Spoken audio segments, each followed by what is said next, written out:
মই আজি ৰাতিপুৱাই ভিডিঅ' এটা বনাবলৈ ভাবিছোঁ। মইনো দিনটো কি কৰিছোঁ, ৰাতিপুৱা সময়কণত কি কৰিছোঁ আপোনালোকক দেখুৱাম বুলি ভাবিছোঁ। অকণমান চাবচোন। এইবিলাক দেখিছেনে? ৰাতিপুৱা মাত্ৰকে এয়া বাতিকাৰী এসোপা পৰি আছে এয়া ধুবলৈ।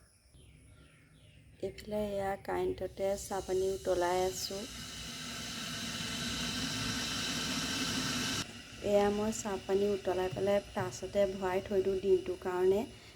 দিনটো আলহী আহিলেও মই ফ্লাস্কৰ পৰাই বাকি দি থাকোঁ। এইফালে এয়া আটাগুৰি লৈছোঁ, চালি লৈছোঁ। দেখিছে বহুত পোক চোক থাকে দোকান পাওনা তাত, সেইকাৰণে আমি চালি লৈ ৰাতিপুৱা বনাওঁ। এয়া চালি ল'লোঁ মই অলপ। এয়া আটাগুৰিবিলাক মুঠি লদি কৰি লৈছোঁ, কাৰণ অকলে বনোৱা যেন, সেইকাৰণে লদি কৰি পেলাই এয়া বেলি থৈছোঁ। ৰুটি ভাজবিলাক ভাল হোৱা নাই, ইমান অৱশ্যে ভালকৈ বনাব নাজানো। এয়া মোৰ গোটেইখিনি ৰুচি বেলি হৈ গ'ল। এতিয়া মই এইফালে কেৰাহী পাতিছোঁ। কেৰাহী এতিয়া এটা এটাকৈ ৰুচি দি যাম।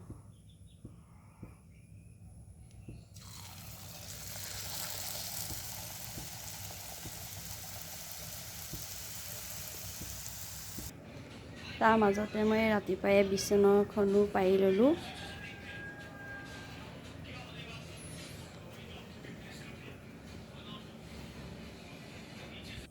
এয়া মোৰ ৰুচি হৈ গ'ল। মই গোটেইখিনি ৰুচি বনোৱা দেখুওৱা নাই, অলপ বনাই দেখুৱাইছোঁ আপোনালোকক। এতিয়া মোৰ ৰাতিপুৱা এয়াই কাম, আৰু তাৰ মাজতে ঘৰ সৰা আছে।